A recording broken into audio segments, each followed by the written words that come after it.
దేవుని నామమున చేరవచ్చిన వాళ్ళందరికీ వందనాలు. ముందుగా ఇలా జూమ్ మీటింగ్‌లో వాక్యాన్ని పంచుకోవడానికి అవకాశం ఇచ్చిన దేవాది దేవునికి, ప్రభువైన యేసుక్రీస్తుకు నా నిండు వందనాలు. అలానే చేరవచ్చిన వారందరికీ, ముఖ్యంగా జ్యోతక్క ఇలా ప్రోత్సహిస్తున్నందుకు అక్కకు ప్రత్యేకమైన వందనాలు చెల్లిస్తున్నాను. మరి ఈరోజు ఆల్మోస్ట్ అందరము టీచింగ్ ఫీల్డ్‌లో నుండి వచ్చాం గాబట్టి ఒక చిన్న ఎగ్జాంపుల్ షేర్ చేసుకోవాలనుకుంటున్నాను. మనము చాలా సార్లు కాంపిటీషన్స్ పిల్లలకి కండక్ట్ చేస్తా ఉంటాం కదా!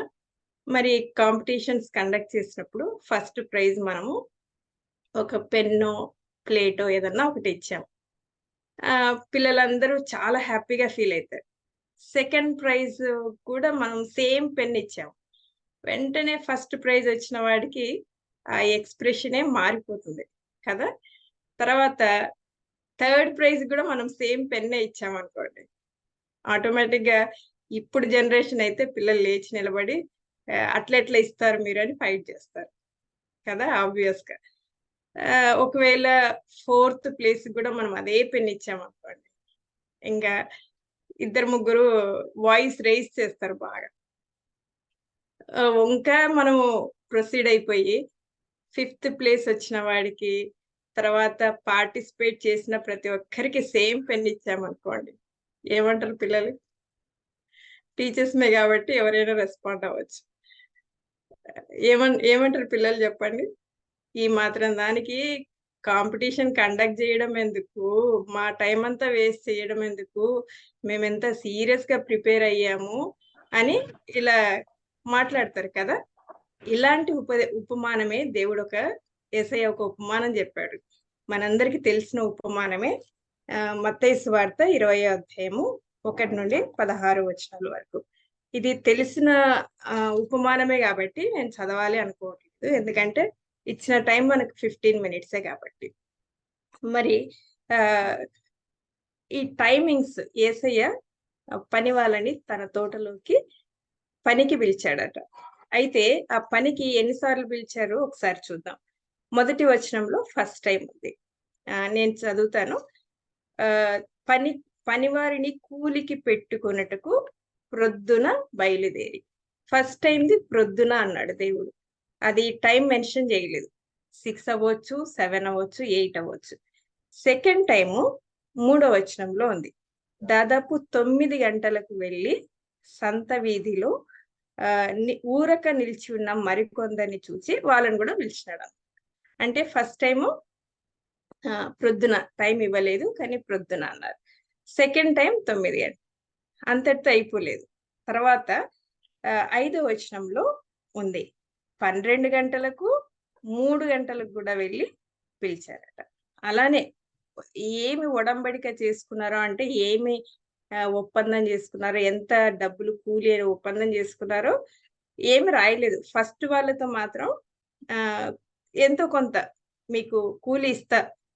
లేదు రెండో వచనంలో ఉంది. దినమునకు ఒక దేనారము అని చెప్పినాడు. తర్వాత, తర్వాత వాళ్ళకి లేదు. మీరెళ్ళండి ఏది న్యాయమో అదే ఇస్తాను. ఏది నాకనిపిస్తే అదే ఇస్తాను అన్నాడు. తర్వాత ఆరో వచనంలో 5 గంటలకు మళ్ళీ వెళ్ళాడు. సో, ఇప్పుడు మొత్తము 5 సార్లు దేవుడు పిలిచాడు. ఫస్ట్ వన్ ప్రొద్దున, తర్వాత 9 గంటలకు, తర్వాత 12 గంటలకు, 3 గంటలకు, చివరిగా 5 గంటలకి పిలిచాడంట. పిలిచి 5 గంటల వాళ్ళతో దేవుడు చాలా జాలి కలిగి కంపాషనేట్‌గా మాట్లాడారట. ఏమని? ఆహ్, ఏడో వచనం.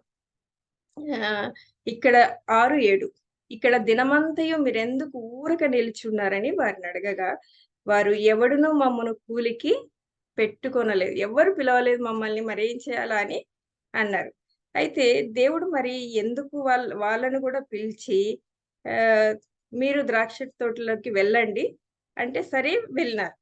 సాయంత్రం అయిన తర్వాత పనంతా అయిపోయిన తర్వాత గృహ నిర్వాహకుని చూచి పని వారిని పిలిచి చివర వచ్చిన వారు మొదలుకొని మొదట వచ్చిన వారి వరకు వారికి కూలి ఇమ్మని చెప్పాను. అంటే యేసయ్య జనరల్‌గా ఫస్ట్ వచ్చిన వాళ్ళకి ఫస్ట్ ఇవ్వకుండా రివర్స్‌లో తీసుకొచ్చారనమాట. లాస్ట్ వచ్చిన వాళ్ళకి ఫస్ట్ ఇచ్చారు. అది చూడండి. 5 గంటలకు 9వ వచనం. దాదాపు 5 గంటలకు కూలికి కుదిరిన వారు వచ్చి ఒక్కొక్క దేనారము తీసుకున్నారంట. అయితే ఫస్ట్ 9 పొద్దున వచ్చిన వాళ్ళు, 9 గంటలకొచ్చిన వాళ్ళు వీళ్ళందరూ వాళ్ళకు ఒక దీనారమే ఇచ్చినారు. కానీ మాకు ఎక్స్‌ట్రా వస్తది. ఎందుకంటే వాళ్ళిప్పుడే ఒక గంట పని చేస్తున్నారు. మేము పొద్దున్నుండి పని చేస్తున్నాం గాబట్టి ఎక్స్‌ట్రా వస్తదని ఎక్స్‌పెక్ట్ జేస్తున్నారు. మొదటివారొచ్చి 10వ వచనం. మొదటివారు వచ్చి తమకు ఎక్కువ దొరుకుననుకొనిరి గాని, వారికిని ఒక్కొక్క దేనారము చొప్పుననే దొరికెను. అయితే వారది తీసుకొని వాళ్ళు కమిట్ అయింది ఒక్క దేనారమే. కానీ తీసుకున్న తర్వాత ఈయన చాలా అన్యాయస్తుడు. చివర వచ్చిన 12వ వచనం. చివర వచ్చిన వీరు ఒక్క గంట మాత్రమే పని చేసినను పగలంతయు కష్టపడి ఎండ బాధ సహించిన మాతో వారిని సమానము చేసితివే అని ఇంటి యజమానుని మీద సనుగుకొనిరి. అయితే దేవుడేం చెప్తున్నాడు? ఆ యజమానుడు 13వ వచనం. స్నేహితుడా, నేను నీకు అన్యాయము చేయలేదే?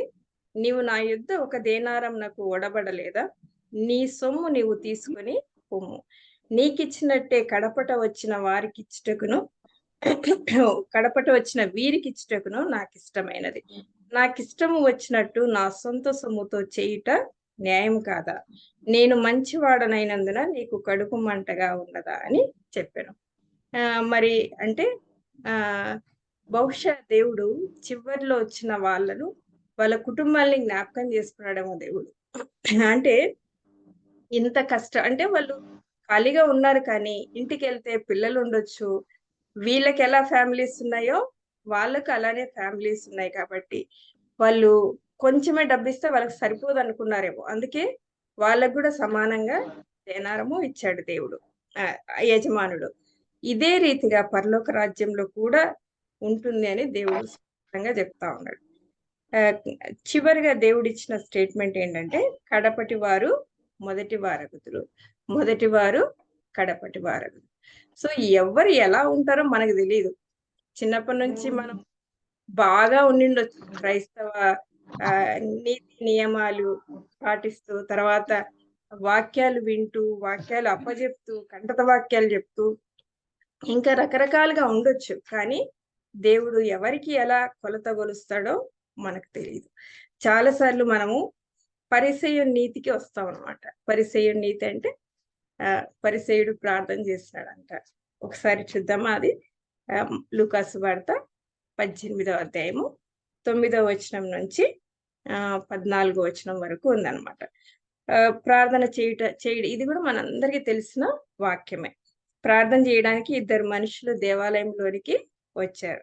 మొదటివాడు పరిసయ్యుడు. పరిసయ్యుడు నిలవబడి 11వ వచనం. దేవా, నేను చోరులను, అన్యాయస్తులను, వ్యభిచారులునైన ఇతర మనుషుల వలెనైనను ఈ సుంకరి వలనైనను ఉండనందుకు నీకు కృతజ్ఞతాస్తుతులు చెల్లించుచున్నాను. వాళ్ళలాగా లేను, వీళ్ళలాగా లేను, ఇక్కడ పక్కన నిలబడుకున్న వీడిలాగా కూడా నేను లేను.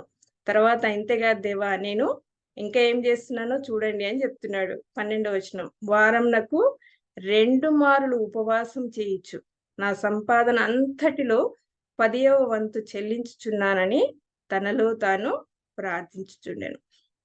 అయితే దేవుడు ఇవన్నీ చాలా లిస్ట్ అవుట్ చేశాడు చూడండి. ఒకసారి చూస్తే నంబర్ 1 చోరులు, నంబర్ 2 అన్యాయస్తులు, నంబర్ 3 వ్యభిచారులు, 4 ఇతర మనుషుల వలెనైనను, 5 సుంకరిలాగా లేను.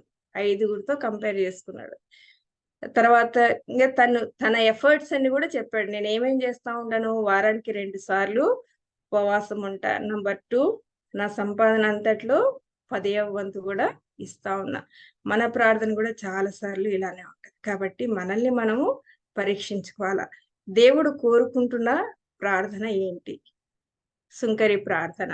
13వ వచనం. దూరంగా నిలుచుండి ఆకాశము వైపు కన్నులెత్తుటకైనను ధైర్యము చాలక రొమ్ము కొట్టుకొనుచు, దేవా, పాపినైన నన్ను కరుణించుము. ఒకటే మాట అంతే, పాపినైన నన్ను కరుణించి. ఇంకేమీ సుంకరి లిస్ట్ చదవలేదు పరిసయ్యుల్లాగా. ఒకటే మాట, పాపినైన నన్ను కరుణించు అని చెప్పాడంట. మరి వీళ్ళిద్దరిలో ఎవరిని దేవుడు కరుణించాడు? ఖచ్చితంగా సుంకరినే. 14 వచనం. అతనికంటే ఇతడు నీతిమంతుడుగా తీర్చబడి తన ఇంటికి వెళ్ళెనని మీతో చెప్పుచున్నాను. సో, అందరం పాపులమే. కాకపోతే ఎవరు నీతిమంతులుగా తీర్చబడి బయటికెళ్తా ఉన్నారు. ఎవరు నీతిమంతులుగా దేవుని సన్నిధి నుండి బయటికెళ్తున్నారు. చాలా క్యాజువల్‌గా వారం వారము దేవుని సన్నిధికి వెళ్తా ఉంటాం. కానీ ఆహ్, రిటర్న్ రావడం ఎంత మటుకు మనము మనల్ని మనం నీతిగా మార్చుకొని, మనల్ని మనము ఆహ్, దేవుని సన్నిధిలో దేవునికి మరింత దగ్గరగా చేరి వస్తున్నాము అన్నది చాలా ఇంపార్టెంట్. ఆహ్, తర్వాత 17వ వచనంలో గూడా ఒక మాట ఉంది. చిన్న బిడ్డ వలె దేవుని రాజ్యమును అంగీకరింపని వాడు దానిలో ఎంత మాత్రమును ప్రవేశింపడని మీతో నిశ్చయముగా చెప్పుచున్నానని. కాబట్టి దేవుడు చాలా స్పష్టంగా మనందరితో చెప్తున్నదేంటంటే 14 వచనం. తన్ను తాను హెచ్చించుకునివాడు తగ్గింపబడును. తన్ను తాను తగ్గించుకునివాడు హెచ్చింపబడును. మత్తయి సువార్త 20వ అధ్యాయం 16వ వచనము, ఈ 14 వచనం. రెండిటి మీనింగ్ ఒకటే. మొదటి వాళ్ళని మేమే ఫస్ట్ అని ఎవరనుకుంటారో వాళ్ళు లాస్ట్ అయితారు. మేము లాస్ట్ అనుకున్న వాళ్ళు ఫస్ట్ అయితారు. ఇక్కడ ఇది గూడా అంతా రివర్స్ అన్నమాట. ఎవరైతే హెచ్చించుకుంటారో వాళ్ళు తగ్గింపబడతారు. ఎవరైతే తగ్గించుకుంటారో వాళ్ళు హెచ్చింపబడతారు. రెండిటి మీనింగ్ ఆల్‌మోస్ట్ సేమ్. కాబట్టి దేవుని సన్నిధిలో మనము మనకుండవలసిన గుణం ఒకటే ఉండాలి, తగ్గించుకోవడం. ఎవరైతే తగ్గించుకుంటారో ఖచ్చితంగా దేవుడు వాళ్ళని హెచ్చిస్తాడు. మరి ఇచ్చిన వాక్యాన్ని దేవుడు దీవించును గాక. మనందరం గూడా అలానే తగ్గించుకొని దేవుని సన్నిధానంలో రోజు రోజుకి ఇంకా హెచ్చింపబడాలని కోరుతున్నాను. దేవుడు ఈ వాక్యంను దీవించును గాక. ఆమేన్.